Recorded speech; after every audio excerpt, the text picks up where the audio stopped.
For all of you out there interested in learning a foreign language, Rocket Languages is running a 60% off sale for all of its online courses from Tuesday, October 17th to Friday, October 20th. If you want to learn a foreign language, it'll be hard to find a better deal than this one. Get the discount while you still can by heading over to wakeupcallpodcast.com/rocket. Again, that's wakeupcallpodcast.com/rocket. Hello and welcome to the Wake Up Call Podcast. Today we're speaking with Dr. Tom Harrington about the Catalan independence referendum, the history of Catalonia, and the likely fallout from the referendum. Dr. Harrington is professor of Hispanic Studies at Trinity College in Hartford and the director and founder of Trinity's Barcelona program. He is the author of Public Intellectuals and Nation Building in the Iberian Peninsula, 1900 to 1925, The Alchemy of Identity. He is a frequent contributor in the American press at antiwar.com, Common Dreams, and Counterpunch, and in the Catalan press via the ARA newspaper. You can follow his work via his Trinity College faculty profile and via his antiwar.com, Common Dreams, and Counterpunch archives. For more information, please see the show notes page for this episode at wakeupcallpodcast.com/Catalonia. Tom, welcome to the show. Yeah, I'm delighted to be with you guys. Excellent. Well, thank you so much for joining us. So Catalonia obviously has been in the news quite a bit in the last few weeks, but that wasn't necessarily the case before then. So I'm sure there are a lot of people out there that are hearing about Catalonia for the first time. So let's just start with some brief background on Catalonia. So where is Catalonia? Who lives there? What's the region like? And can you give us a brief overview of Catalan history? Sure. Catalonia is located in the northeast corner of Spain. Its capital is Barcelona, which is a place most people have heard about. It's a country. It is what we sometimes refer to as a nation within a state. In other words, nation in this context means a cultural entity that is within the Spanish state. It has its own language, which is Catalan, which is a Romance language like Spanish, like French. It has a 1,000-year history as a cohesive entity, and it was joined together with Spain in the end of the 15th century, and it's had a very strange and tension-filled relationship with the other part of Spain, which we often identify with Castile, or the Castilian language, what we call Spanish.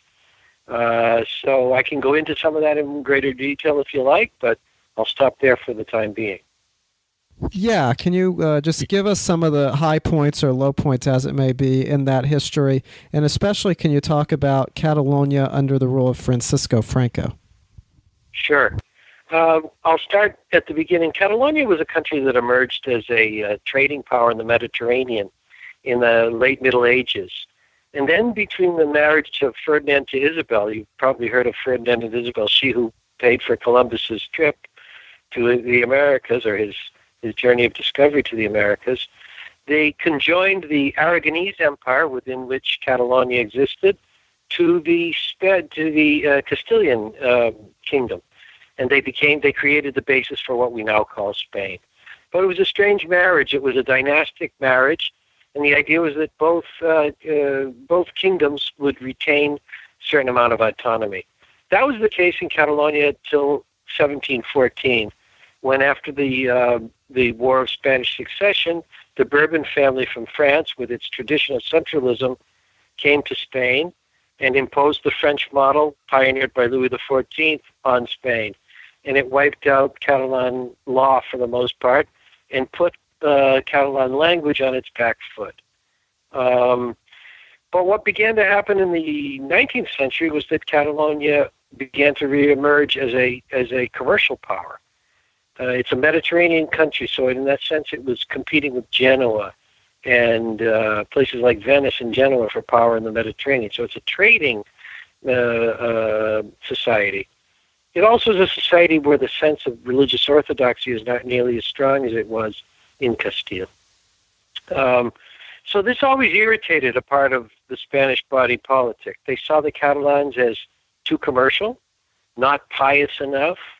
It clashed with a very warrior mentality in Castile, which had been honed in the 8 centuries-long fight against the the Muslims who occupied the Iberian Peninsula starting in the year 711. So you have two different ways of looking at the world in terms of the two different kingdoms. One of the other things that's very interesting about Catalonia is that it had a contractual kingship very early on.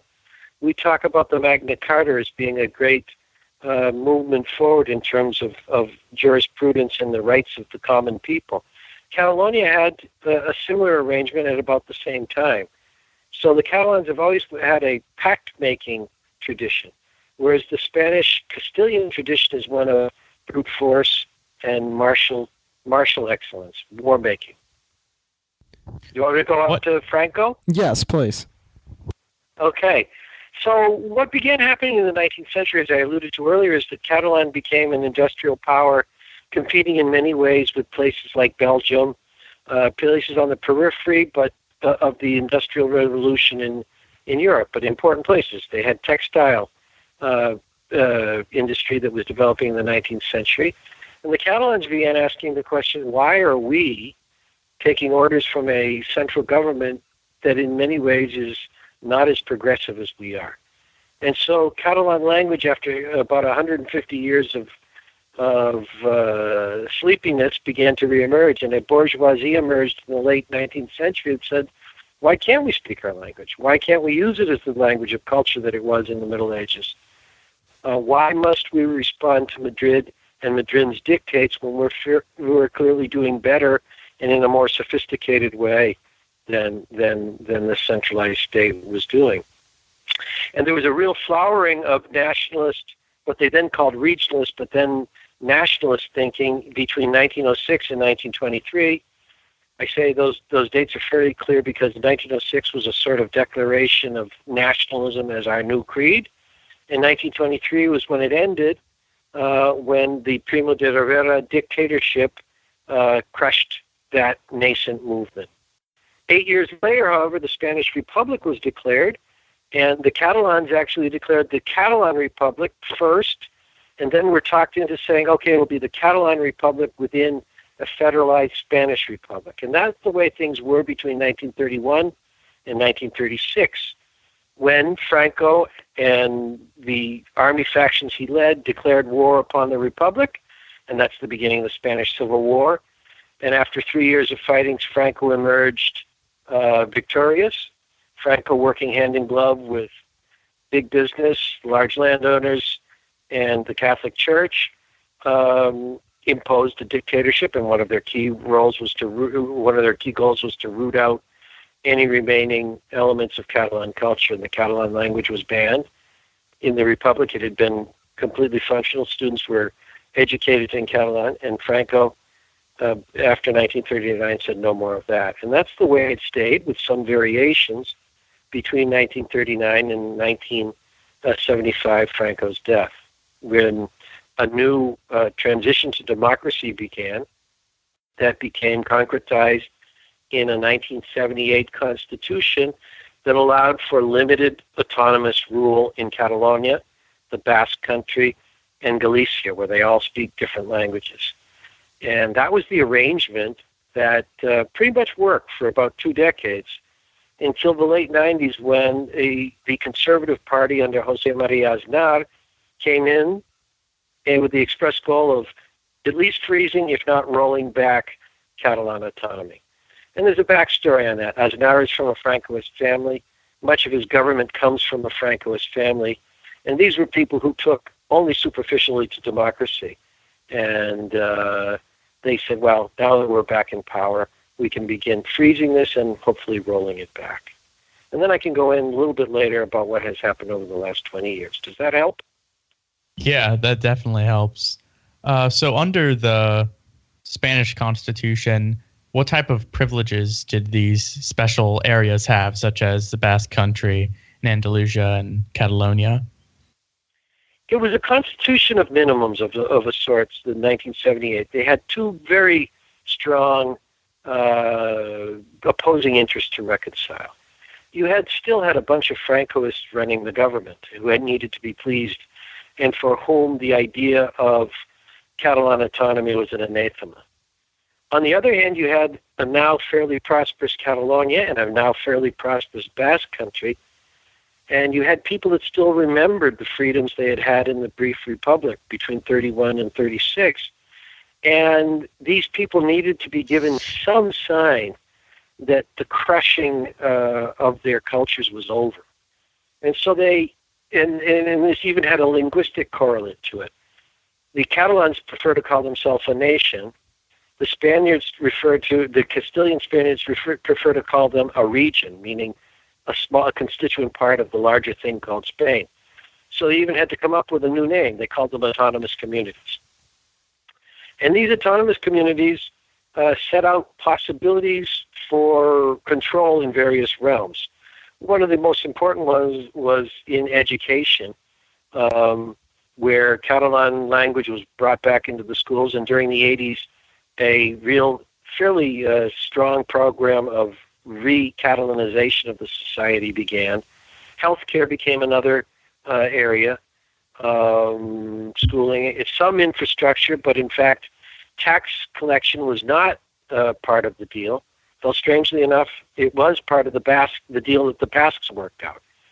And so the Catalans, they didn't push the issue of taxation because, frankly, they wanted the new democracy to work. And they thought if we pushed it too much, it could ruin things and could incite people who don't want any of this autonomism to begin with. And that is kind of stuck in the Catalan side as they've watched the Basque country collect their own taxes and then give a portion to Madrid. The Catalans give their taxes to Madrid and then get a portion back. But what I was saying earlier, it was a agreement of minimums. It was an agreement to disagree, and the idea was that these autonomous statutes would continue to evolve over time, or at least that's what the Catalans thought. And when Aznar came in, he said, no, that's it. That's as far as it's going to go. And in 2004, after the elections that elected Zapatero, with a lot of Catalan votes in support of him, the Catalan president went to Madrid and said, okay, now it's time to renegotiate the statute. And they did so.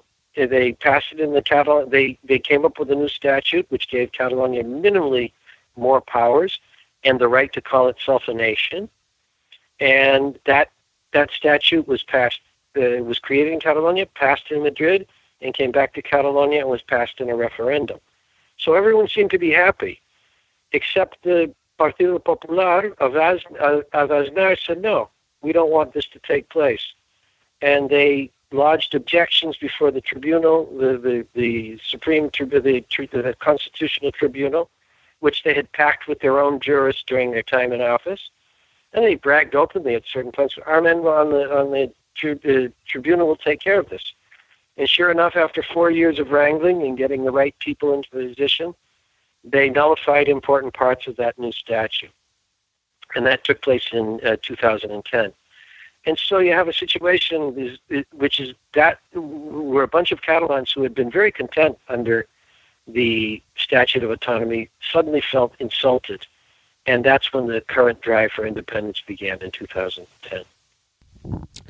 All right. So earlier you mentioned the Catalan Republic that some attempted to form in the 1930s. But just how far back does this idea of Catalan independence go? And you mentioned that republic ended up being a part of Spain, but does Catalonia have any history of being independent? And then what have we seen in more recent years as far as attempts at referendums and things of that nature? What's the time scope? You're going back to the Middle Ages, it certainly was independent. It was within the Aragonese kingdom, but that's sort of a misnomer. The Aragonese kingdom married into the House of Barcelona, but in fact, Barcelona was the powerhouse of the Aragonese kingdom, and it had possessions in Sardinia, in Sicily. It was a major trading power, as I said, up through the 15th century. In the 16th century, those liberties were curtailed, and they were ultimately stamped out by 1714. At the early part of the 20th century, the 1906 to 1923 period I mentioned, it was still what you would call a regionalist movement. Even though they were using the term nation more and more, it was an incremental attempt to gain more local powers. And that was actually done by a right-leaning Catalanism that came out of a traditionalist bent. And then 1931, and then during the long Franco years, there was an underground movement, and there were people that were always independentists, but they were a small minority. It was really 2010 that sent a lot of people over the edge. All right, and what attempts at referendums have we seen since 2010, and how did this particular referendum that we just saw, how did that come about? What began in 2010 was an attempt on the Catalan leadership class to renegotiate the statute that they felt had been unfairly taken away from them by a very corrupt Supreme Tribunal process, or the Constitutional Tribunal process. Artur Mas was the president. He was from a party that was traditionally not independentist. And he said, well, it's time for us to begin talking. Clearly, the Catalan people are upset, and clearly we deserve a better deal than this. I've got millions of people protesting in the streets. Every September 11th since 2010, there have been millions of people, which is the Catalan National Day. And Mas began to say, I think I can work something out. He went to Madrid, and they said, there's nothing to talk about. And he went to Madrid again and again and said, there's nothing to talk about. So in 2014, there was an attempt to create a non-binding referendum, which Mas led.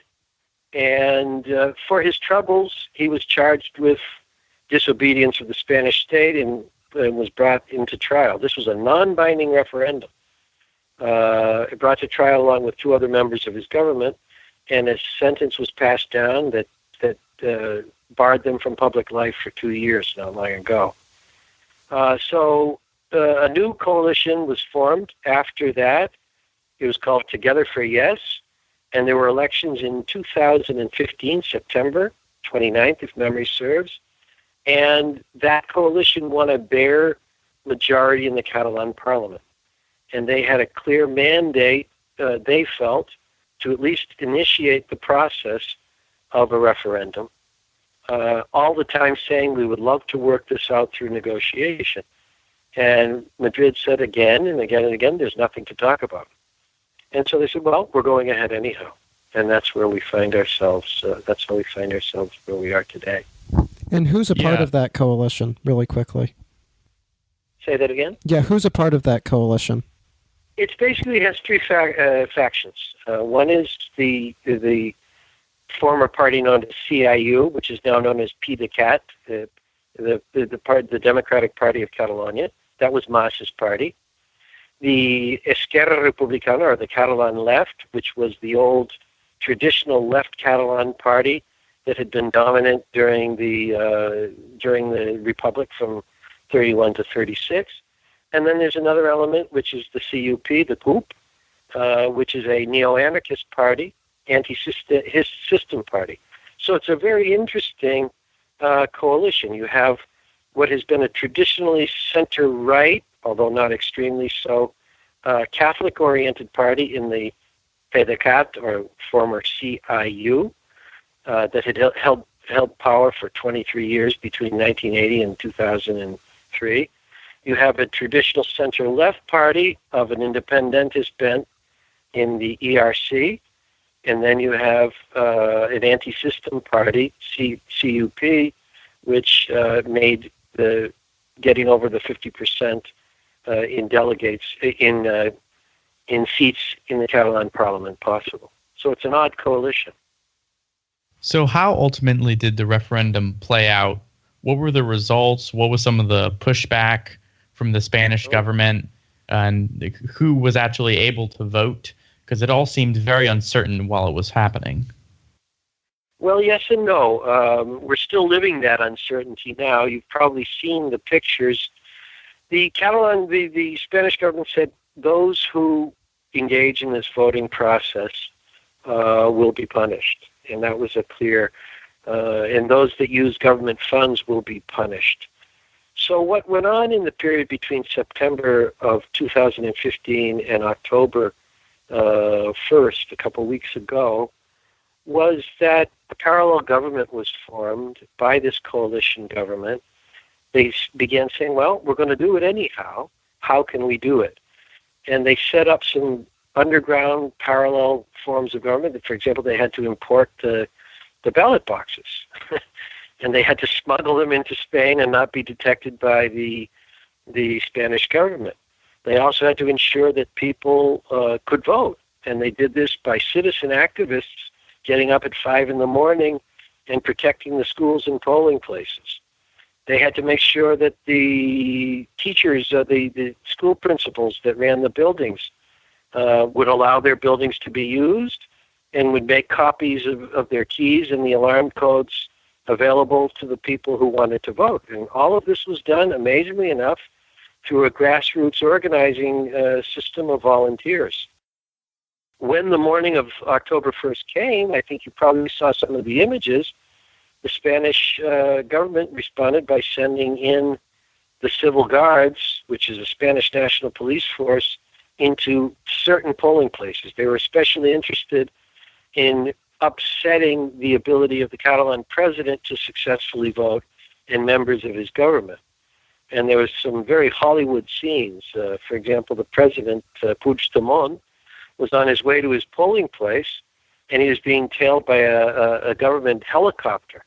So they ducked under a highway bridge where they had 4 cars parked, and all of the cars, he changed cars, and all of the cars went in different directions. And the helicopter didn't know who to follow. And he went to another polling place and voted. And that was one of the things that a team of hackers had ensured, is that they had a universal voting roll so that you could vote in any place and it would be checked off. And he went to a nearby village, and then he went back to the polling place that he was supposed to vote, and he was acclaimed by the people as he came in. But this after his polling place had been the scene of violence carried out by goons from the central government against the people there. Broken windows, cracked heads, and things like that, cracked heads with batons. Yeah, some of that stuff is just absurd. Yeah, especially with the cars. It's like something out of a movie. It really is. But I wrote an article called The Pirates Won, the Invincible Armada Zero. And I was playing on the idea that the Catalans had been Mediterranean traders who were oftentimes called pirates. And there was this wonderful sort of subterfuge that grew out of the enormously powerful civil society that exists in Catalonia. This is a country where people join in civic organizations, and it was that civic fabric that allowed this quote-unquote illegal vote to take place. People felt very strongly that this is an exercise of democracy and that you should never make an exercise of democracy illegal. And if you're not going to talk to us, well, then we'll go ahead and engage in the democracy, and we'll show you how it's done. Yeah, and of course we'll link to that article that you mentioned at wakeupcallpodcast.com/Catalonia. But can you talk a little bit more about Madrid's response to the referendum? Because we kept hearing from officials in the Spanish government comments about what the Spanish Constitution said about the referendum, and we heard an awful lot of things from Madrid. So can you get into that a little bit more? Yeah, I said it a number of times. There's a deep cynicism here in that you have a party that was spawned out of what is called in Spanish the sociology of Francoism, that in the late 90s, early 2000s began to say, we're the party of constitutional democracy.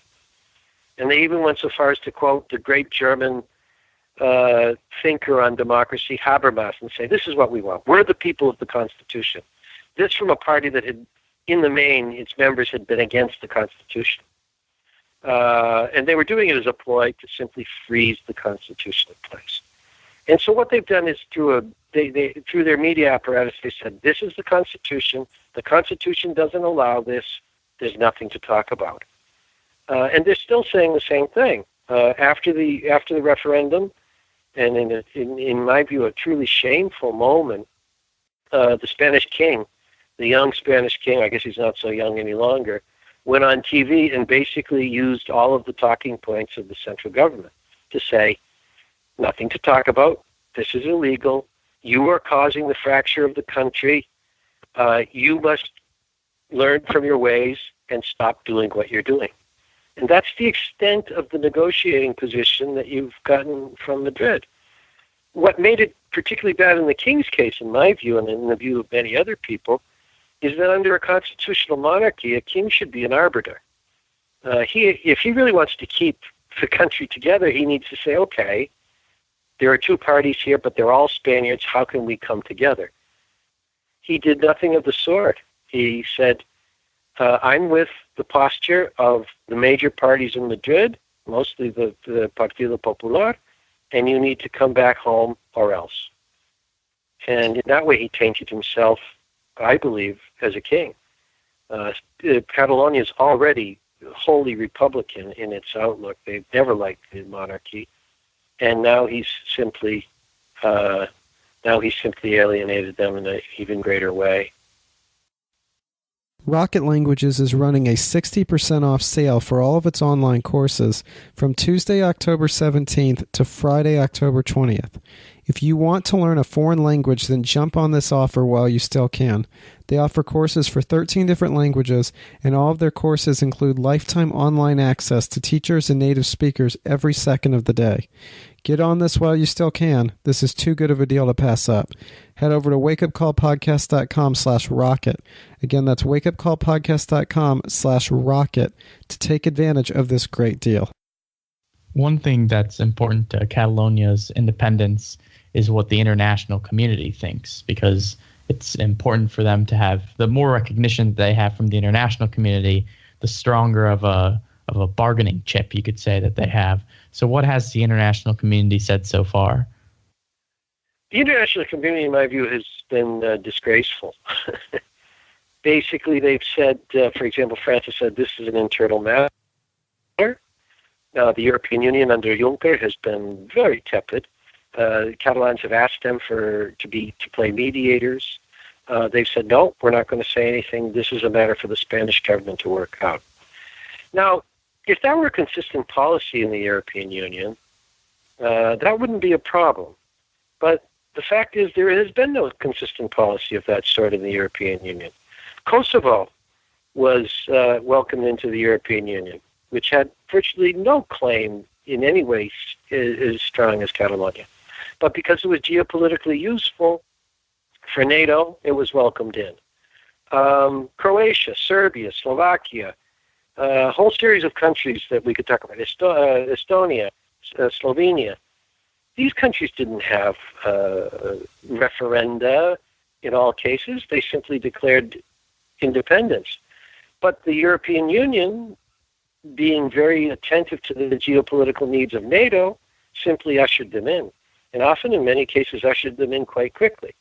So you see these things going on in the eastern part of Europe where, virgin markets were available and the ability to surround Russia was available, quote unquote. And now you see a completely different approach being taken in the case of Spain. Everyone is deferring to the Spanish state in a way they never deferred to other states that were being parceled out in the East. So what have we seen so far in regards to a declaration of independence for Catalonia? And do we have any idea if a majority of Catalans actually support independence? Because with all the issues surrounding the referendum, it might be hard to tell. Two good questions. What President Puigdemont did on, if memory serves, Tuesday, was to declare independence, but then said, I am suspending the declaration in order to allow negotiations more time. This is what they're calling presently in Catalonia the Slovenian option. In other words, you declare, but he said, I'd like to keep on talking.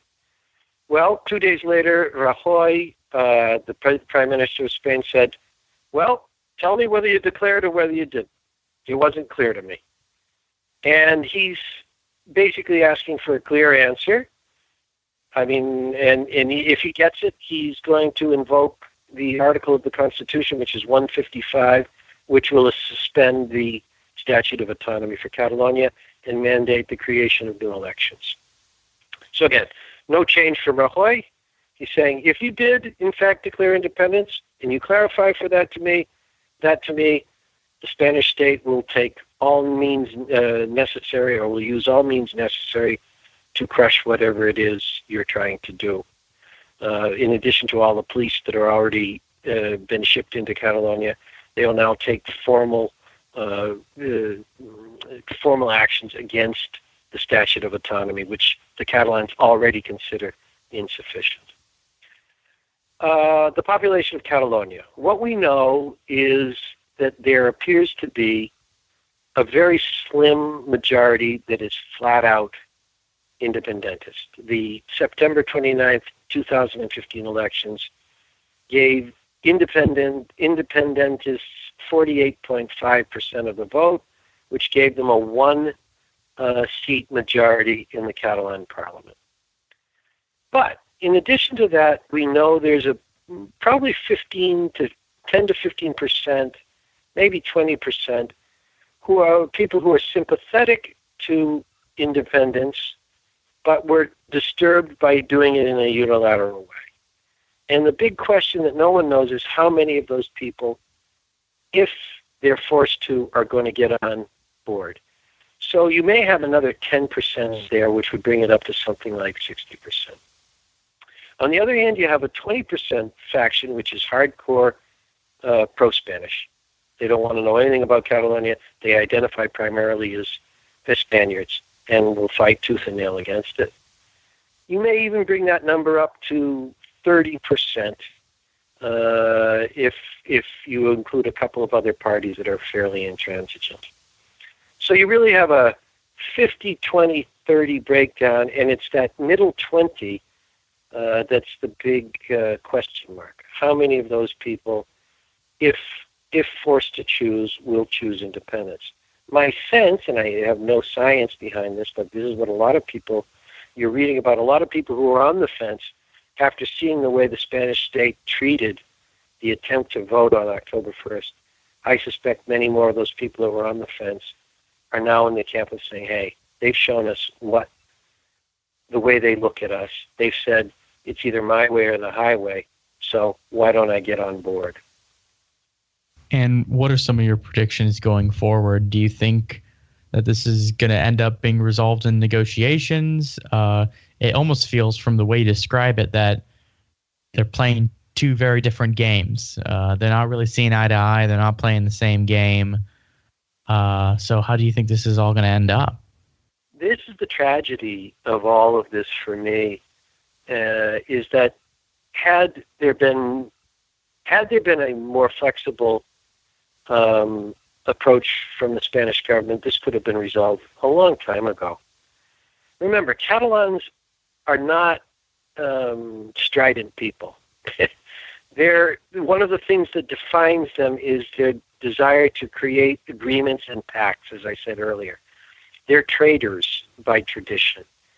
They wanted to talk this out. They wanted to make something happen on a negotiated basis, and they got the door slammed in their face time and time and time again. Nothing to talk about.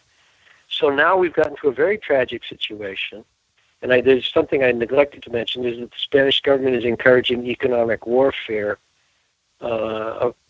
within Catalonia. It signed a decree a couple of days ago that allowed companies, large important companies that were in Catalonia, to move their headquarters to other parts of Spain very quickly. So there's an enormous amount of pressure on President Puigdemont. He's a very, I think, from what I know about him, a very conviction-laden guy. He's wanted to be an independent. He's been an independentist from a very early age in his life, something that not everyone was in his generation. And I don't think he's going to back down easily. I think a lot of people read his suspension of the declaration as a sign of weakness, and maybe it will be seen as that in the end. But I think if he sees there's nothing to talk about, he will go ahead and declare and say, yes, we did declare independence. And then no one knows what's going to happen. It's a matter of how much of this sort of authoritarian mindset exists in Spain, and sadly a lot of it has been whipped up by the press in Spain. and how far they're willing to go in terms of the use of violence. What we saw on October 1st was truly frightening for a lot of Spaniards who thought these things were all behind them. So I can't give you a firm prediction, but we're going to know soon enough. I'm guessing the deadline that Rajoy has said in terms of his response from Puigdemont is the beginning of this coming week. So we're going to know some things in a couple of days' time. And I would have to guess that given the attitude of the Spanish state, Puigdemont is going to say, okay, nothing to talk about, we are declaring independence. And then what happens from a repression point of view, we don't know. We do know that Spain will invoke Article 155 of the Constitution and suspend the regime of autonomy. But where it will go from there, I don't think anyone knows. All right, and one final question for you before we wrap up, and that regards what a potential independent Catalonia would actually look like. So what would it look like? What would their relationship with the EU potentially be like? What might their economic and foreign policies look like? Who might be the winners and losers? Just any thoughts on what an independent Catalonia, should it actually come to fruition, what that would actually be like? There's a sort of vision that the Catalans have of themselves that they'd be the Danes. They want to be the Danes of the Mediterranean. What would you get in an independent Catalonia? You'd get a lot of what you have today. A very diverse society that has had a great deal of immigration in the last few years. The new Catalonia would be a bilingual society, so Catalan would be the first among equals of the two languages, but given the widespread use of Spanish there, it would continue. It would be a society that I think would seek to carve out a niche as a high-tech corner of the Mediterranean, something it's already begun to do even under Spanish rule. I think its relationship with Spain, after the tensions would pass, could be very important. Spain would be a major trading partner. If you look at the map, Spanish goods, a lot of them, the Spanish trade with Europe passes through Catalonia. So it's in Spain's interest, Catalonia's interest, France's interest, and the EU's interest to have them there so that the free flow of goods can take place. And there's another thing that's kind of an odd backhanded reality in that if the Spaniards consider Catalans to be Spaniards, then even if they declare independence, Spain continues to say they're Spaniards. They're all then citizens of the EU. So you can't make a person not a citizen of the EU if they have their Spanish passport. So it's kind of a funny situation. Only if Spain renounces their claim to Catalonia will those people cease to be citizens of the EU. And do you think Catalonia would pursue EU membership in that scenario? Absolutely. One of the paradoxes of this is that Catalonia is the most Europeanized section of the Iberian Peninsula. It's long had the closest relationship to the rest of Europe, far more intimate and important over the years than the other parts of Spain. And there's a very important sense of Europeanness in Catalonia. I had an interview with the former Catalan president, Artur Mas, about a year or so ago. And I said, what about the dream of going about the world with a Catalan passport in their pocket? He said, well, that'd be great. But most of all, I'd love for my fellow citizens to have a European passport in their pocket. So he placed the Europeanness of Catalonia almost above the sheer nationalism of Catalonia. For him, it was very important that Catalonia be within Europe, where there's a strong European vocation. Whether Spain will let that happen, and whether it'll pull out all the stops to punish them, which I suspect they will, is going to make the question of how and when this takes place a difficult one. Sure. Well, that's definitely an interesting angle, and this will be very interesting to follow in the weeks ahead. So, Tom, thank you so much for joining us today. If someone wants to learn more about the topics we've been discussing during this conversation, and if someone wants to follow your work, what resources and websites would you direct them to?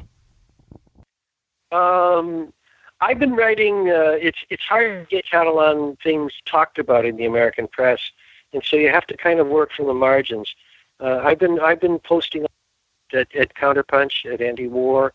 There's other resources in Catalonia. The VilaWeb newspaper has an English section that is pretty good. The ARA newspaper, ARA, has an English section that's pretty good. Those are two of the papers that are going to give you a point of view from the Catalan point of view. If you're interested in the Spanish point of view, you'll get it in spades by reading El País, which has some English language reporting in it.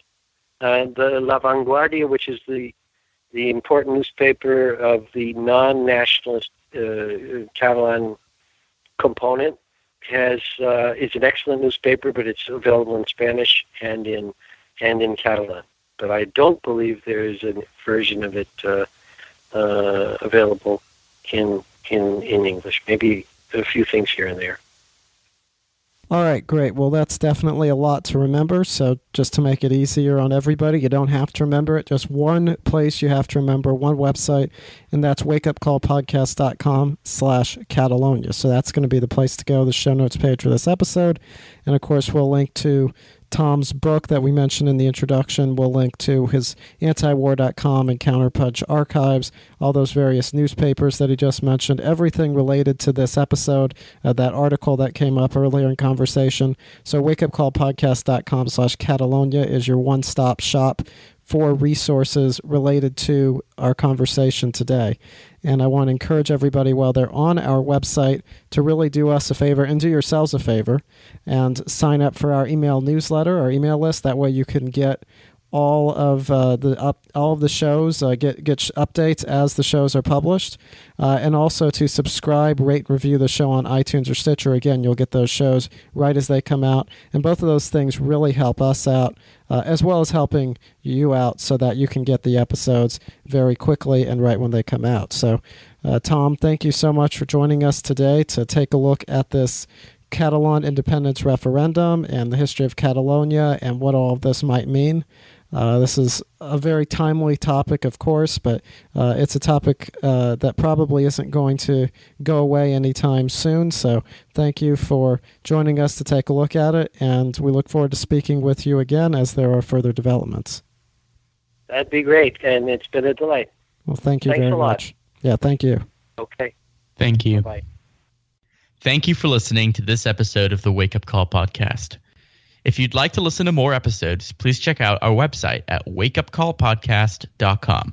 There you will find show notes pages and comment sections dedicated to the show. You can also contact us via our website. And thanks again for listening.